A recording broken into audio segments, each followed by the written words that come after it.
let me get on with our webinar. So as I said, we're very lucky to be joined today by a friend of mine who I've had the pleasure of interviewing several times, Aruna Ravichandran. And Aruna, when she's not writing her books, is Vice President of DevOps Product and Solutions Marketing at CA Technologies.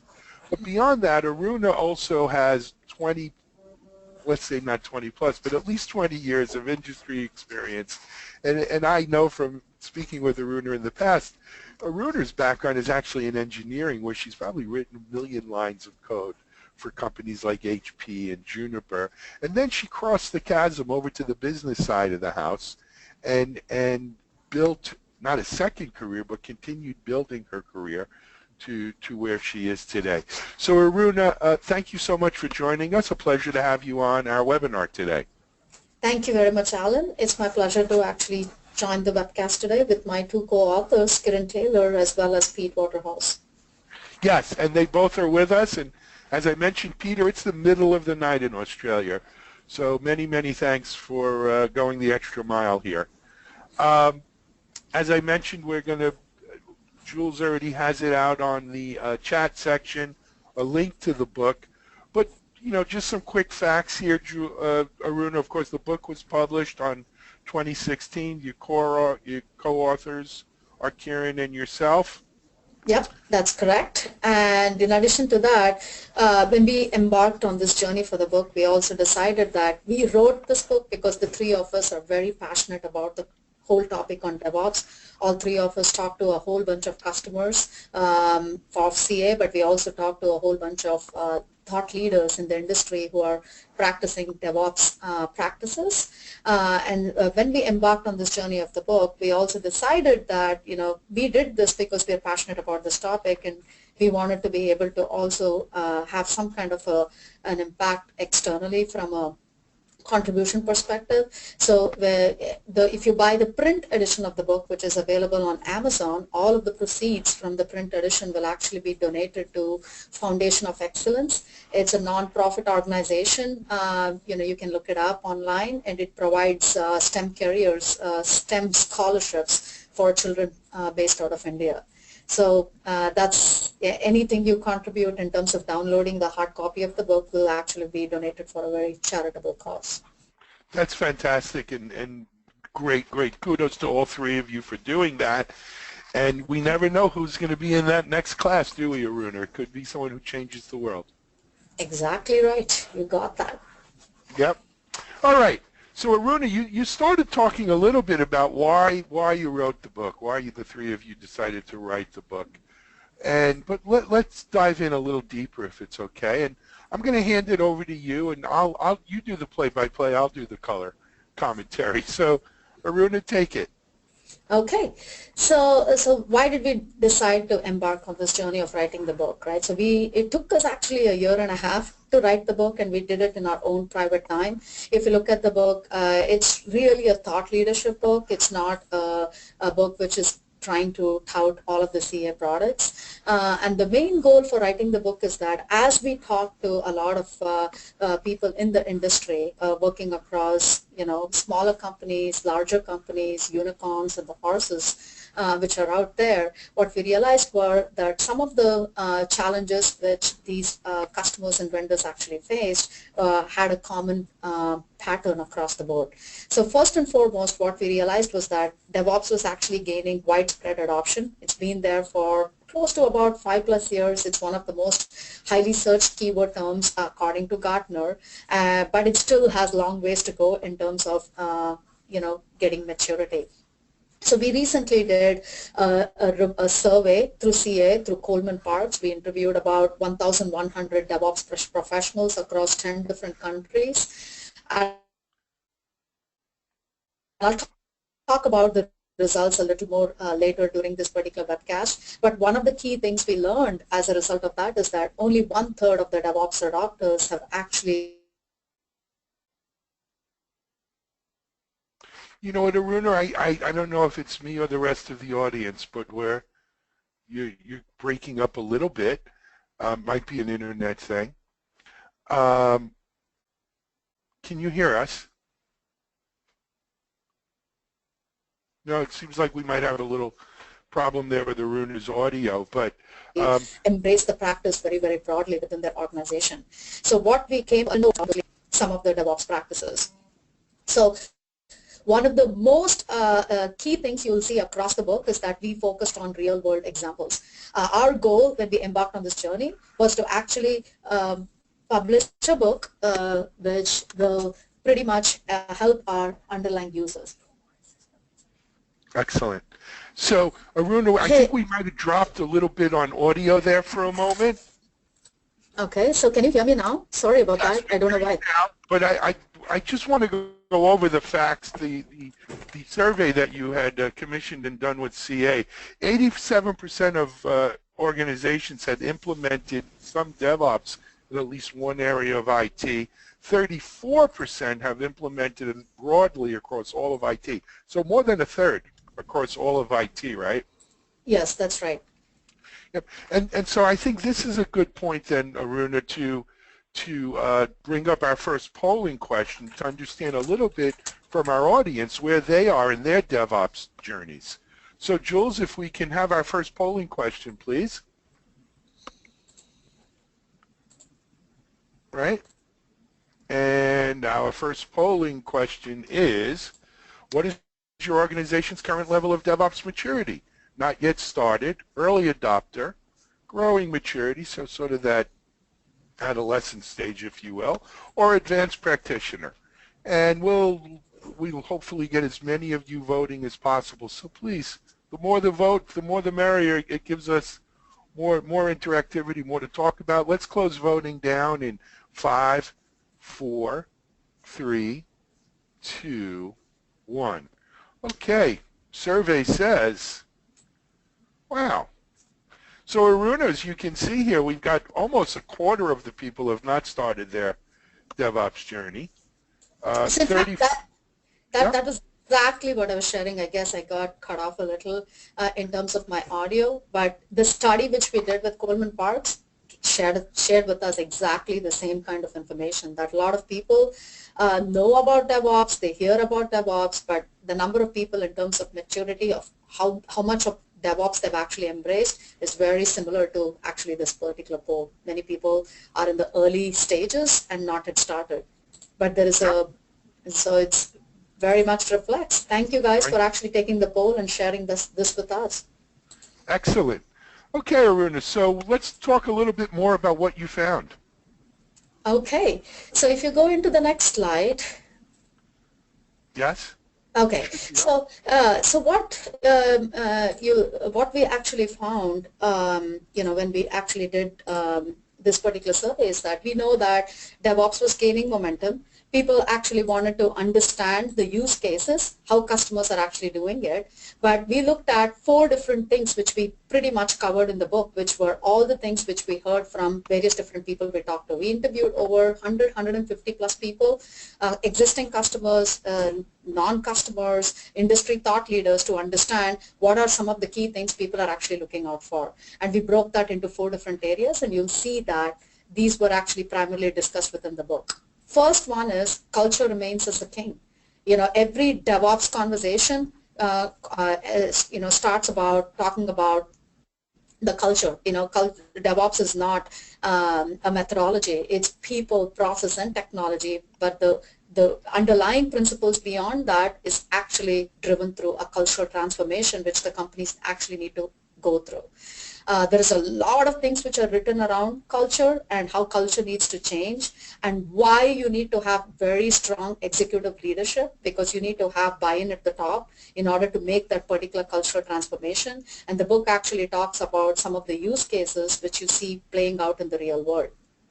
The second one topic which you'll see within the book is around lean feeds DevOps, right? So there is no doing DevOps without getting lean.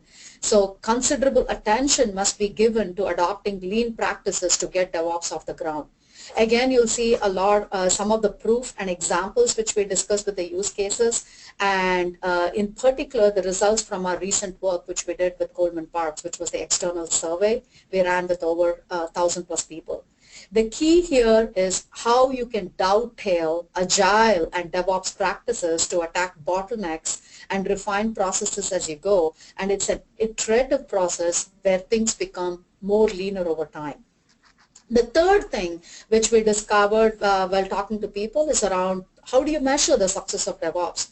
Right? Because people talk about DevOps, you want to be able to achieve success, but how does success actually look like? And so more and as we talk to different people, they shared with us around different metrics and data-driven methodologies they have actually used in order to measure the success of DevOps, and we discuss about that during the course of the books. But everyone we talked to said the same thing. You can't understand where you are and where you need to go or what's changing without having the right set of metrics. By clearly understanding the need for metrics is not just good enough. We talk about the metrics that are proving useful to a lot of the people we talk to and how those continue to inform the decisions as things move forward. Last but not the least, it's all about the customer. Everything we do in DevOps is about how do you impact the customer in a positive manner, and that is absolutely critical. So what do you need to do in terms of your SDLC processes? What do you need to do in order to provide a phenomenal experience, not just at the tail end, but through the SDLC process as you go through any kind of your agile transformation practices, as you implement DevOps. The key is always about thinking about the customer and about the customer journey as well as the end-to-end customer experience from starting down to from inception down to close. So that's some of the things which you will learn as you read through the book around how other customers, other vendors have actually addressed issues along the way and what's actually helped them move faster in order to achieve success. So Aruna, before we jump a little further, let me dive in a little bit here. So I got to agree with all four of these things. I do think at the end of the day, if it's not about improving customer experience, getting closer to customers, there's no sense doing DevOps. The metrics, I mean, one of the mantras I've always lived by in my startup world and working for other companies is everything can be measured and we measure everything. Mm-hmm. And without that, but what really I wanted to focus you in on was the question of lean, how Agile and DevOps, some say where Agile leaves off, DevOps begins. But the more I've been involved in this DevOps way of doing things and the more I've been involved in the DevOps community, the more I realize how important lean and principles of lean, IT are to the whole DevOps movement. And you brought it out here as one of the four main things. I'm sure we'll see it in some of the case studies. But what was your take in regard to how important lean is here? Oh, but like I said, it's when we did the study, every customer we actually talked to or vendor we talked to talked about this, right? They don't use the word lean, but in reality, what they come to realize is that if they don't actually implement any one of lean practices, it's not very easy to actually do DevOps. And so pretty much lean feeds into DevOps. It's very, very important across the board in order to take DevOps off the ground. So we realized that it's very important and share some of the customer examples around how they're actually implementing some of the lean practices to help hasten their adoption for DevOps. And that's a really important thing in this book too, Arun. I want our audience to recognize. To me, DevOps people learn from other DevOps people. They want to hear from their peers. And the book is chock full of case studies. Let's look at a few of them that we're going to discuss today. And of course, this first one here is ING. I don't know if it's called ING Bearing anymore, but I'm old. But tell us a little bit about ING, Aruna. Okay, so ING is a 150-year-old global bank and financial services provider, and they're based primarily out of EMEA, but they're also here in the US as well. And their primary goal was to achieve overall business agility by bringing new applications to market at a very quick pace so that they can have a competitive edge. And so in order to adapt their 15,000 strong global IT workforce and also play within their existing infrastructure and the practices they already had, they faced a wide set of challenges. So some of the challenges they faced was that they wanted to eliminate time-consuming waterfall practices and accelerate the pace of application innovation. And one of the other things I want to stop and say is that as we talk to a lot of customers, more and more customers are starting to embrace Agile. It's not like they're going to move all of their applications into Agile. They start with one application, they implement Agile practices, they see the success they actually get in terms of the time to market and time to development of their application, and then they decide whether they want to bring the other applications on board to embrace Agile as they move forward. And ING did exactly that. They wanted to restructure their internal culture to leverage Agile Scrum teams that pretty much brought together their dev and their ops teams together. They wanted to prevent the continued introduction of performance impacting issues into production environment, which we commonly see with a lot of other customers as well. They wanted to relieve software deployment hurdles which are incurred through integration and release platforms. And last but not the least, that they want to be able to innovate with their roadmap and take care of a lot of their technical barriers which they encountered. So in order to alleviate these challenges, the bank first and foremost restructured its internal culture and processes around continuous delivery, and also leveraged significant automation in order to address the SDLC requirements specific to integration and release. So some of the goals they looked towards tracking was that they wanted to bridge the gap between dev and ops, right? So this is a cultural change. And the way they did that was to bring a key single stakeholder to the table, who basically established common metrics and goals which can be established across the SDLC.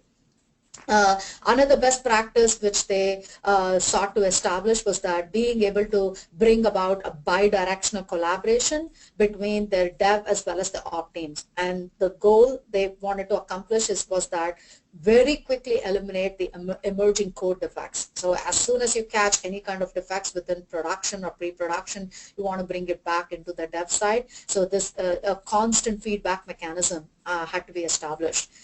They also wanted to increase the pace of underlying mobile application code deployments so that they can speed up the innovation. They wanted to speed up the release of new application capabilities to the end users. And the other thing which they wanted to do was to transition from long release cycles. They had a yearly release cycle into a very short release, a weekly release cycle, so that they can bring innovation to market. By making a lot of the changes, right, by being able to establish a single stakeholder for that single application which they wanted to bring to market, embracing Agile as well as DevOps practices in terms of feeding back the information back from dev to ops and ops to dev, vice versa, and by making some of the changes with respect to release deployment, embracing continuous delivery both from a tool chain as well as an internal process chain perspective, they were able to get significant changes within the business in terms of time to market. So they were able to increase the pace of their application deployment, which averaged for once in every 13 weeks, going down to weekly updates. So that was a big change which they actually implemented internally across the board. They were also able to improve the pace of underlying mobile application code deployments from 700 per month to over 80,000 per month in less than 2 years.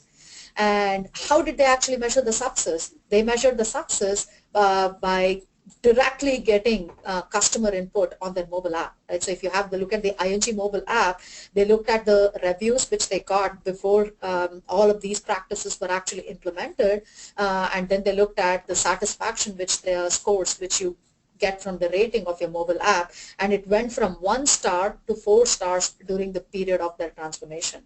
So if you look across the board, ING, credits embracing DevOps and continuous delivery practices for a lot of the success which they actually got with their success of their mobility app. Yeah. Aruna, I had a chance to interview the CIO of ING over in London. I think it was at Gene Kim's DevOps Enterprise Summit. And he exactly what you're talking about is what he iterated. What's surprising to me is we think of banking, you think of ING, I think you said it was a 150-year-old company. Mm-hmm.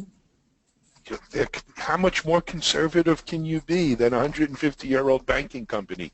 But yet today's market forces are such that they feel compelled to have to compete on the mobile app landscape. They're closing down brick and mortar stores and moving to mobile. And so it's DevOps or die for them. I mean, with the kind of results they've gotten here. And you know, when we talk about something like 80,000 new code deployments per month, you know, it's almost like measuring how far a light year is in space-time, right? 80,000 new code deployments a month. How many is that a day even? There's 30 days in the month, only 20 of which are work days. It's crazy, you know, that's crazy when you think about it, right? Very impressive results. The thing with that, you know, you hit a point very nicely, Alan, is that, you know, we hear of all of the stories around the unicorns of the world, like the Netflix and the Itzies. They've all been programmed to embrace DevOps practices or continuous delivery principles from day one. But if you look at a company, a 150-year-old bank like ING, it's got a massive workforce, has spanning dev teams which are distributed globally and ops teams which are distributed globally. For them to go through that kind of a transformation, I would say is very commendable. Sure. When the unicorns do it, they are actually built that way, and it's much more easier for them to embrace a lot of these newer practices. But to transform an older bank, a financial provider, in order to do something like that, and the companies are doing it because they have to have a competitive edge. If not, one of their other competitive vendors is going to take away market share from them. They'll eat them, absolutely. Aruna, I want to hear about our next case study as well, but before we do, just a quick reminder, guys, you can ask questions within the question section of our control panel, and we've set aside time with Aruna and Peter and Kieran to answer them.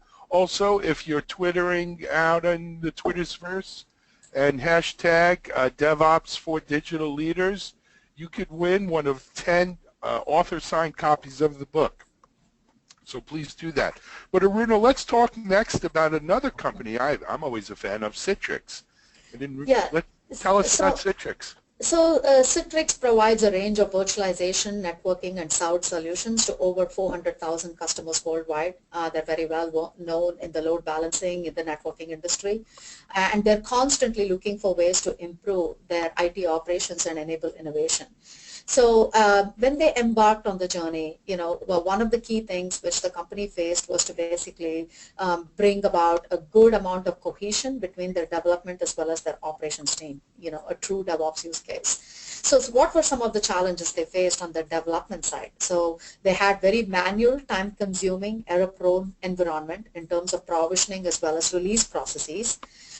Numerous errors happened throughout the application release cycle, creating very lengthy mitigation times.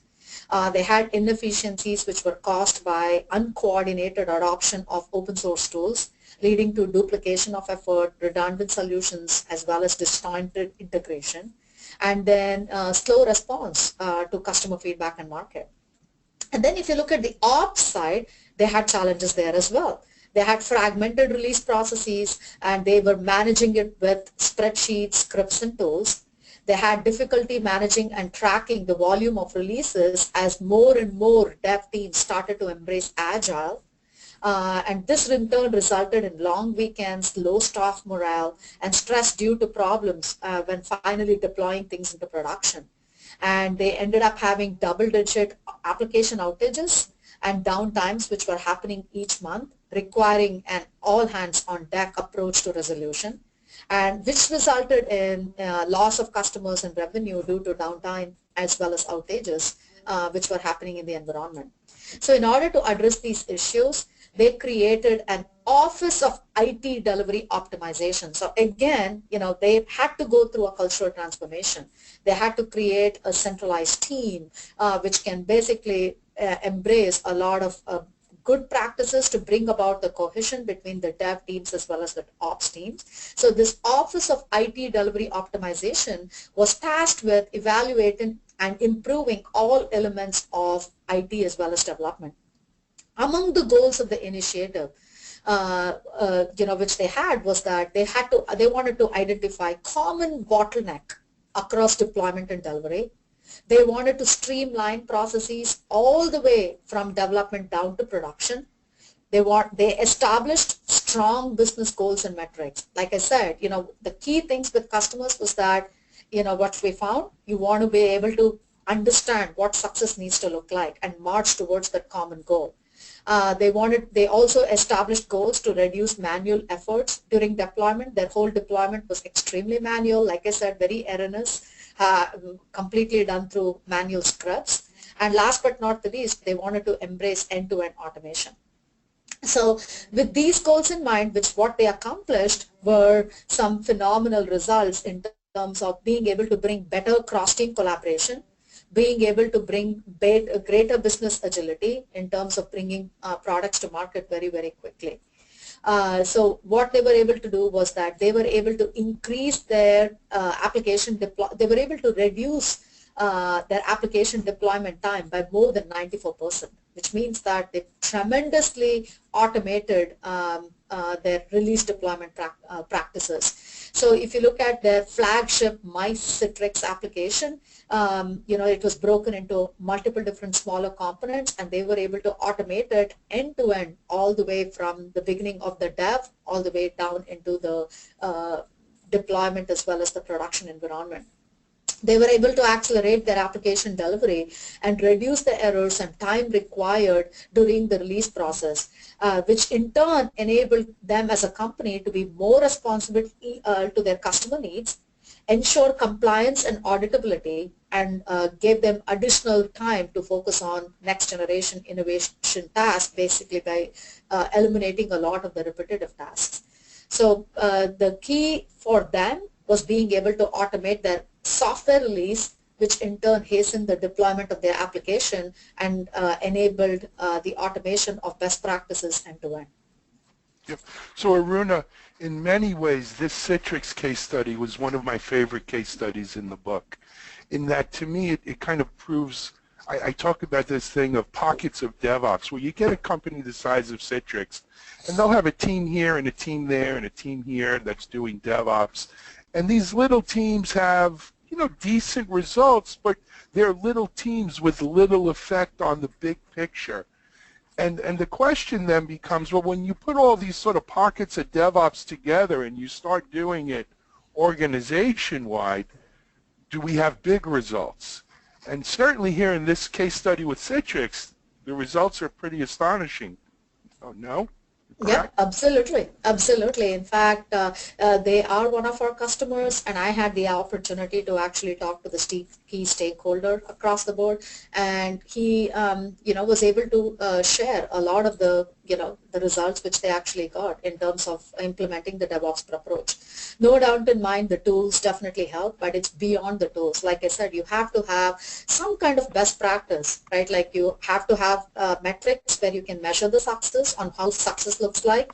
You need to make some good amount of cultural transformation. And what most of the best practice, what I've actually found talking to a lot of people, is that you need to have some kind of a buy-in at the top, a centralized entity. If not, you have a lot of these smaller teams which make a lot of progress towards embracing DevOps, but being able to share that and bring the goodness spread across the company becomes a big challenge. So having a key stakeholder at the top absolutely is critical in order to make this real. Hence digital leaders. Okay, before we move on to our next case study, just a reminder, 10 copies autographed by the authors available to U.S. residents, unfortunately only. You need to hashtag your tweets, though, with DevOps 4 digital leaders. So DevOps for digital leaders. Okay, with that being said, Aruna, let's move to our next one, which is more about monitoring, where before we were talking about automation and delivery, and now this is sort of the next shoe, if you will, or the next piece of the DevOps puzzle, and that's monitoring. Exactly. Another bank as well. Go ahead. So ANZ, and so if you look at it, Citrix is more of a North America based case study, and then INZ was more of a EMEA, and I chose this as an example for Asia Pac.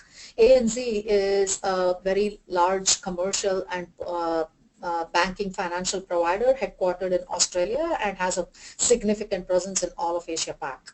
So in order to improve the performance of their application and increase the efficiency of their software delivery lifecycle, with the goal of achieving 100% availability and uptime, ANZ moved to extend their APM, their application performance management, not just towards production environments, but across the entire IT infrastructure, including the 4 data centers, mainframes, and have the ability to monitor 10,000 plus servers.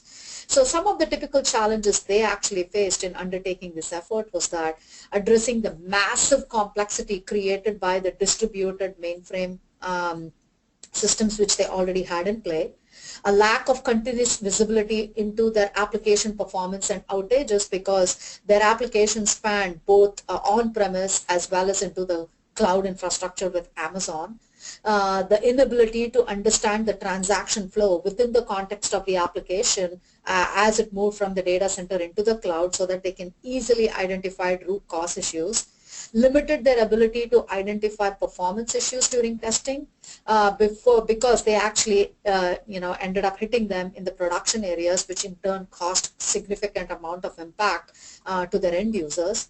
And massive issues were introduced into the SDLC anytime new applications were actually introduced.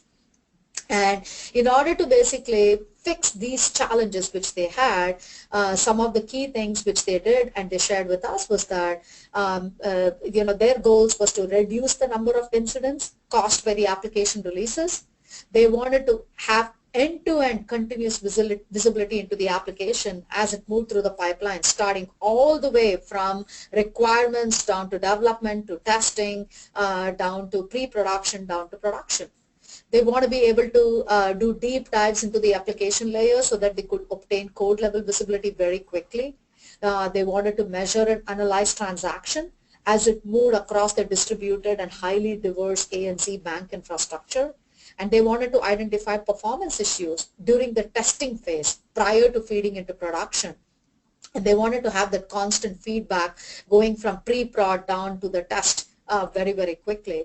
And they wanted to feed critical performance data across SDLC to enable efficient development and delivery.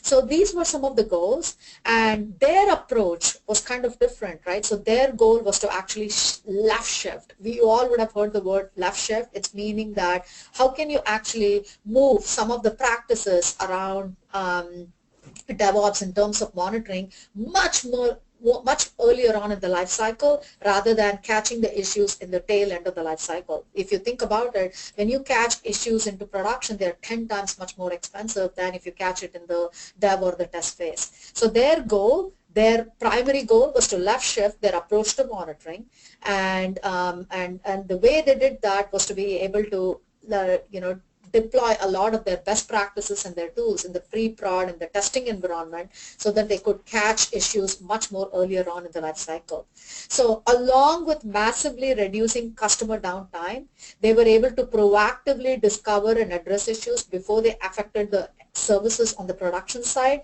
preventing at least 10 severe user impacting outages in the first 6 weeks within the release of that brand new application, which went all the way from data center into the cloud. They were able to look through their transaction flowing across the application so that they could identify the outages much more earlier on in the life cycle, because they were able to left shift, implement a lot of these in the pre-production side rather than in the production side. They experimented with one application. One of the best things I learned from their IT director, who I actually had an opportunity to co-present with at the DevOps Expo 2 years ago. And what he shared with me was that they implemented this across one application. They made a success out of that, learned a lot out of that, and then they basically deployed it across 20 more applications. Because first thing is that success begets success. So you want to be able to implement it across one and then translate this across multitude of your applications. Excellent, excellent. So, I would just also mention, Aruna, that this whole shift left philosophy is so important in security as well, right? As more organizations adopt DevOps, and security is an important part of today's world. Shifting it left along with monitoring, along with testing, is such an important piece of that puzzle. But let us move on now to our next polling question. And again, audience, I'm asking you nicely, please participate in our polls because it really helps us understand where you are and how we can better tailor our presentation for you. So, which of these use case scenarios best illustrates your own DevOps story? Use case number 1, CD and continuous testing. Use case number 2, automating software release like Citrix. Or use case number 3, shifting left, monitoring. Or if you're shifting left security, the whole shifting left thing, that would be use case 3. Or other, if you can put in your comments in the chat section or the question section if you have another one. But please give us an answer here. We'll close voting down in just another 5 seconds because we need to move along. But so 5, 4, 3, 2, 1. Jules, survey says. Aruna, what do you think? Wow, it's very much in alignment with what we actually think too. So it's continuous delivery, continuous testing, and automating application delivery with software release. Absolutely. Aruna, do you think, though, maybe that shift left, though it's only 8% here, because shift left represents a little bit of the tail on the dog of CD and automation, and over time we'll see more shift left, if you will? Absolutely. I think it's more tail on, it pretty much plays into the testing side. So I would say shift left is also a sub-use case within use case 1. Yeah, excellent. Okay, let's move to our next slide then, Aruna, and that is Agile and DevOps. Yep. So recently, just last week, we launched a survey. We did a survey with over 1,770 senior business dev and IT execs. This was sponsored by a third-party company called Coleman Parks, and we got some interesting results out of this particular survey. So what we found was that the results from the survey were not really surprising, but I'll also share some of the learnings from the survey. 81% believe that DevOps and Agile are very critical to their digital transformation. And the survey also showed that companies are using Agile saw a 36% improvement in time to decision, which means time to act on new opportunities, and a 27% improvement in speed to market. Right, so it's no wonder that 88% of the respondents of the survey have implemented some kind of Agile, either for one application or multitude of applications within their organization. And DevOps, this was a combined survey about using Agile as well as using DevOps. So I'm here sharing with you the results on just using Agile, and now let me talk about some of the results on DevOps as well. 37% people said that they saw 37% improvement in speed to market. This is the time to develop, test, and release new apps. And 41% said and then the 41% saw an improvement in quality, which is the number of defects, as a result of using DevOps practices. So again, it's no surprise that 87% of our respondents have implemented some kind of DevOps practices within their organization. So if you go to the next slide, here I want to actually highlight some of the value, our customers, not the customers, the respondents, the 1,700 respondents gave us in terms of embracing both Agile as well as DevOps. You'll see a lot of surveys in the market with research studies which talks about DevOps separately or Agile separately, but you won't see a whole, I think this is the first survey which talks about both using Agile and DevOps together. What we found was that you get some amazing results by implementing Agile separately as well as DevOps separately, but what if you include both across the board? What if you include Agile as well as DevOps and you implement and practice them together? So this survey found was that if respondents who had both Agile as well as DevOps saw a 41% improvement in operational efficiencies, 63% increase in new business growth, 29% improvement in customer satisfaction or net promoter score. In addition to that, nearly 3/4 of the survey respondents who used Agile and DevOps together reported that there was an improvement in employment recruitment and retention. That is 30% increase compared to companies who only practiced Agile. And while 58% of the Agile-only users reported an increase in customer experience, when that was paired with DevOps, they experienced a 78% increase in customer experience. So what we actually saw was that users of both practices are achieving 65% greater reductions in IT costs than only if you actually use Agile. So without a doubt, when they are using Agile along with DevOps practices, people are seeing a tremendous amount of additional increase in terms of ROI metrics.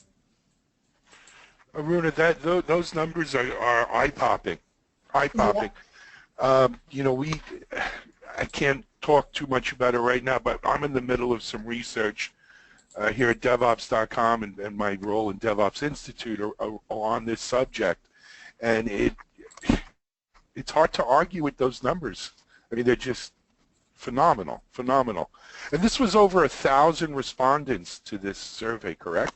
Yep, 1,700 Almost worldwide 2,000. across 10 countries. So this was Wow. not just done in North America. We did it across multitude of other areas. I mean, I don't know how you can make a better case for why you would want to use Agile and DevOps, but fantastic. So Go ahead, I'm sorry.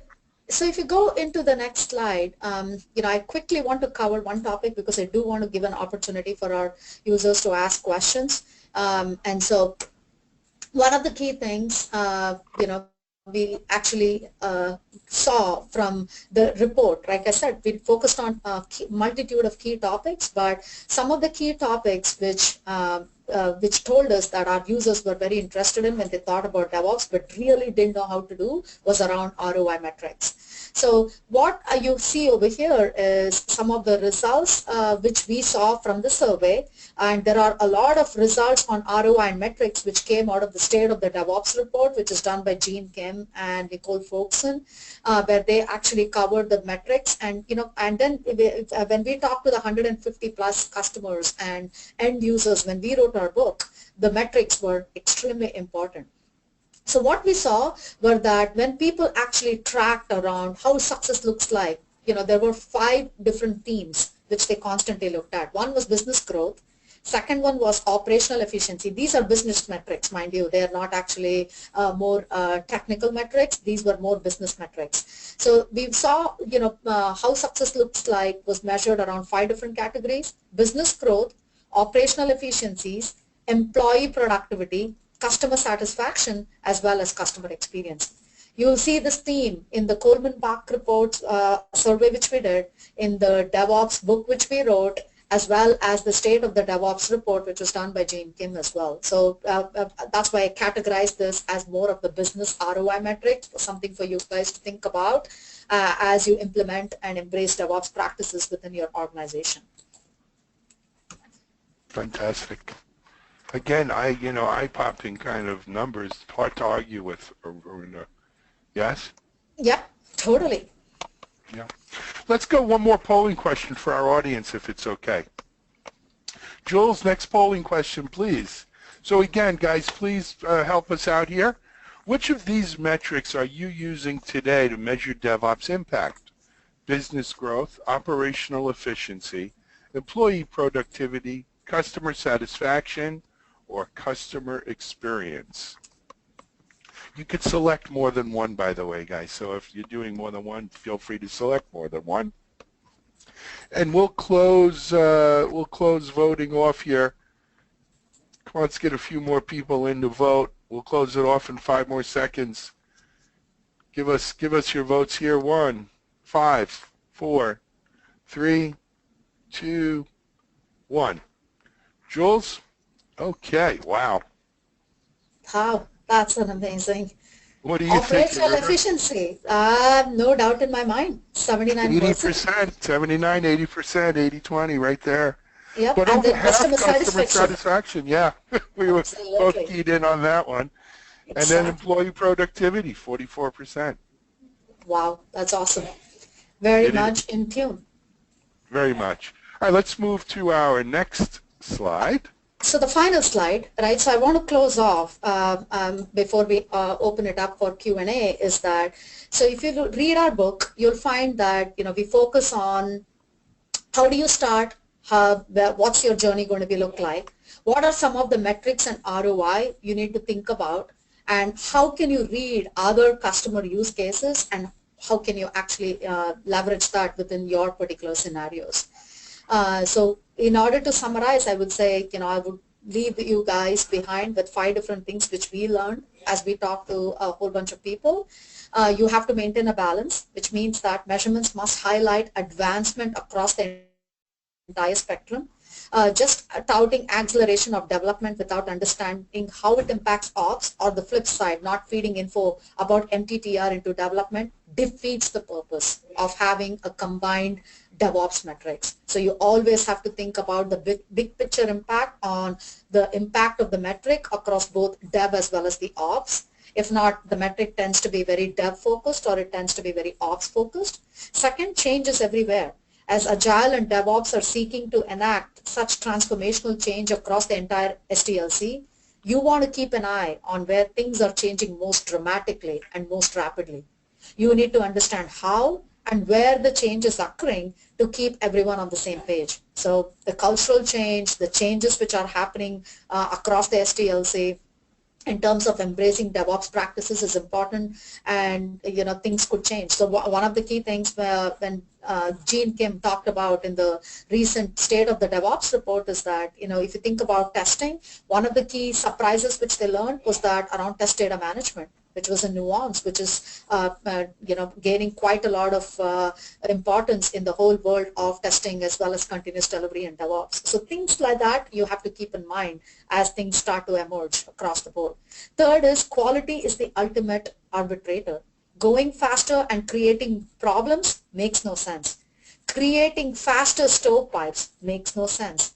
Everything you measure must include some aspect of quality, whether that's volume of software releases or whether it's a cultural impact. Quality is absolutely important. So making sure that you have an ultimate impact on customers is extremely important. Fourth, it's all about the customers. If you look at every useful best practice, every use case, any metric, it always has to come back to the end customer.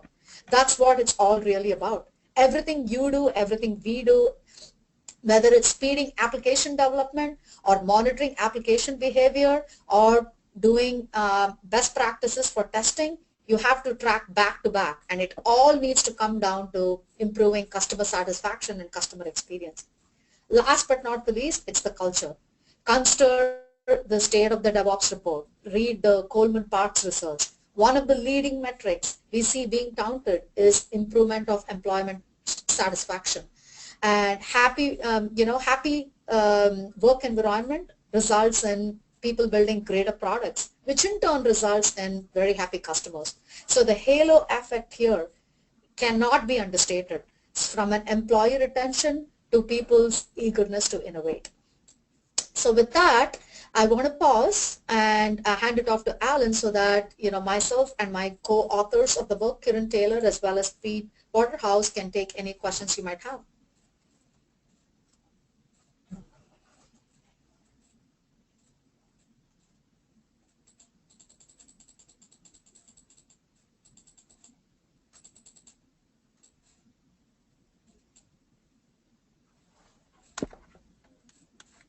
Alan?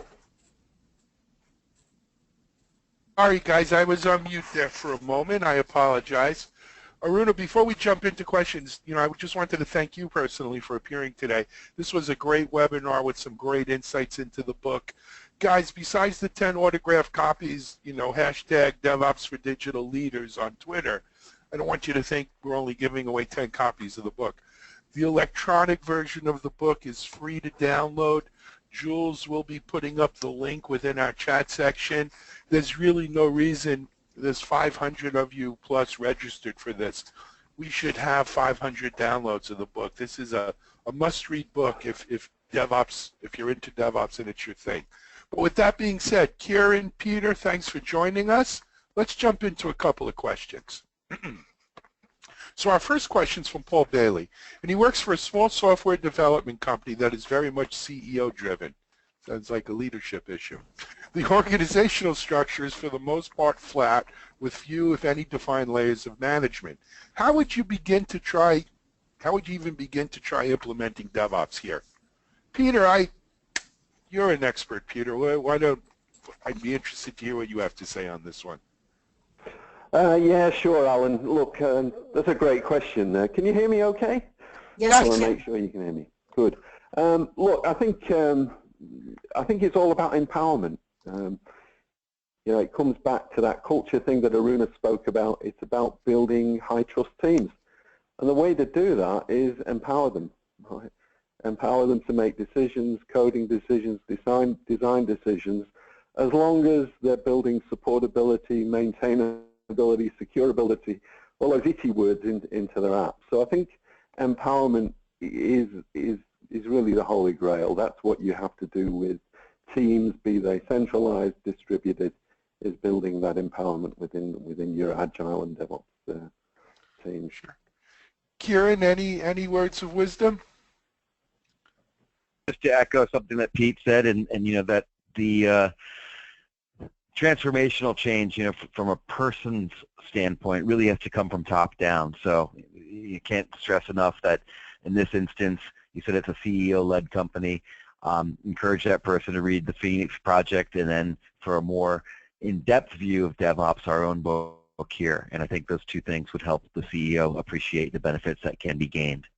Yep. Right. Kieran, that was going to be my advice. I would buy in both the Phoenix Project and DevOps for Digital Leaders. I think it would do them a world of good because, as you both said, that top-down support, cover, if you will, is so important. Aruna, before we move on, anything you'd like to add for Paul?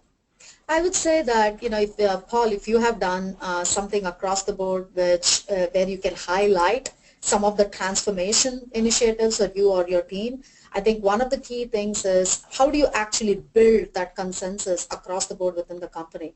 So success begets success. People always say that success has many followers, failures have none. But I would say if you have done something which you can share across the board and take the people with you and highlight the work which they did, you will get a lot more people to sign up, and then you can present that as a case study to your CEO and try to see whether you can get his buy-in. Absolutely. Let's move on to our next question from Bhaskaran, and this is a great question.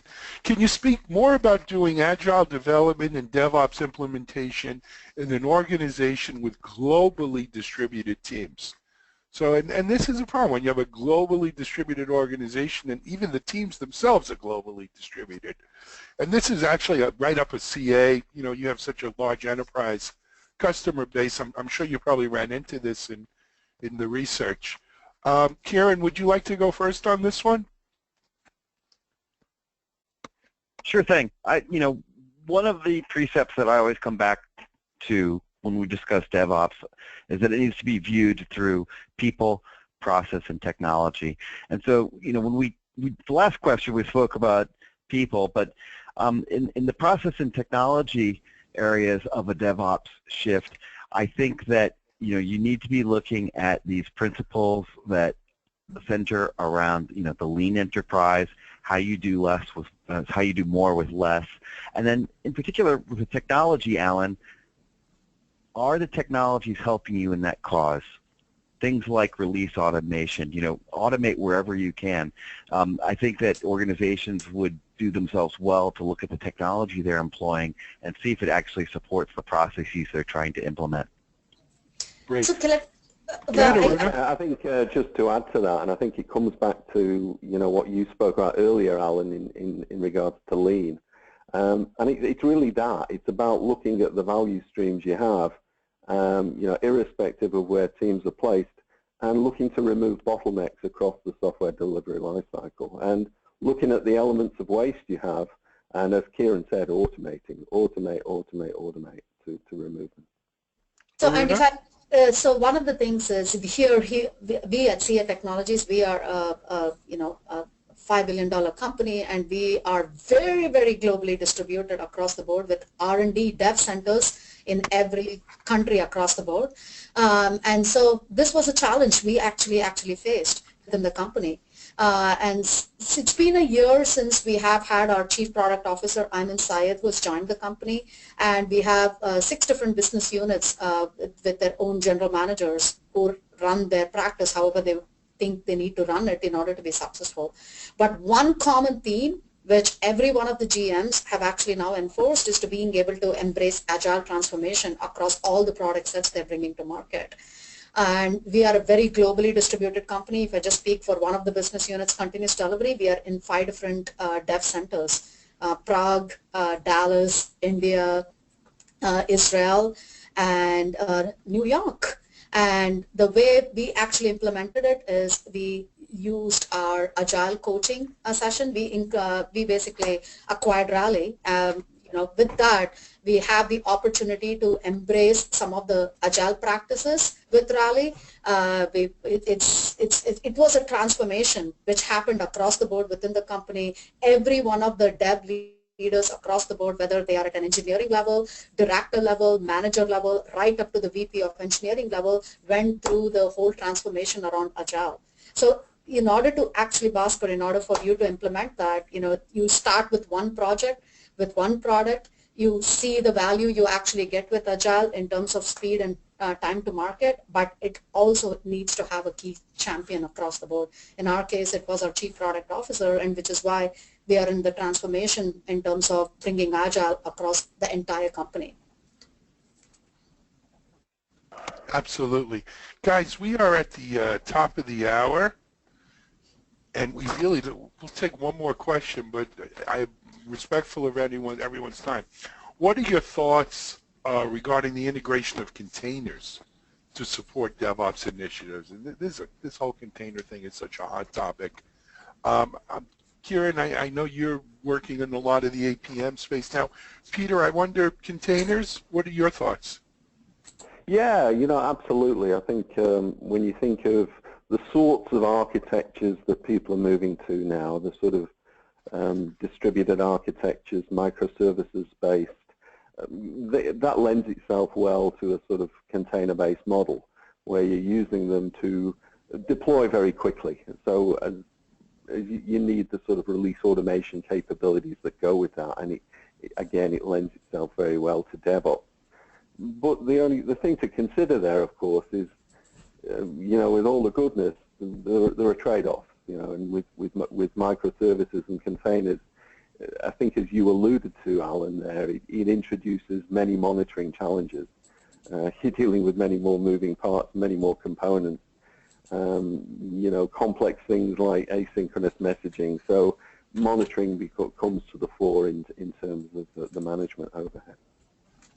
Got it. Guys, we have a lot of questions, like maybe 25. Here's the good news. We have a written record of them all here on our GoToWebinar panel.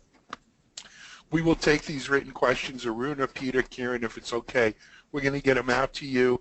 If you can maybe have someone, or if you guys can, give us some written responses. We will post them along with the slides and replay on DevOps.com so that everyone else can get their questions answered as well. I apologize, everyone, that we didn't get to more questions, but sometimes these questions go a little longer than we can anticipate. So we will get written responses to your questions. Jules, I'm pretty sure we have at least 10 winners of the book. But guys, you can download the free one here. In your chat section, you'll see the link to the free download. Peter Warehouse, middle of the night in Australia, thank you so much for staying up all night with us here. That's okay, Alan. The sun's just come up, so. Okay, it's sunrise. Yeah. Well, good start to your day. Kieran Taylor, thank you. It's always a pleasure having you on. We'll hope to see you Alan. again. And Aruna, most of all, thank you for your time and efforts and digging in here. Always a pleasure to have you do anything with us at DevOps.com. And we hope to have you on another webinar as well. Thank you very much, Alan and the team. Really appreciate this. Thank you. And thank you to everyone who's sat in with us here. I'm sorry we ran a little over. The slides and taping of this, I guess it's not really tape, the recording of this will be on within 24 hours on our DevOps TV YouTube channel as well as on DevOps.com. Download the book, though. It's a great book. And we'll see you next time on another DevOps.com webinar. This is Alan Shimel for DevOps.com.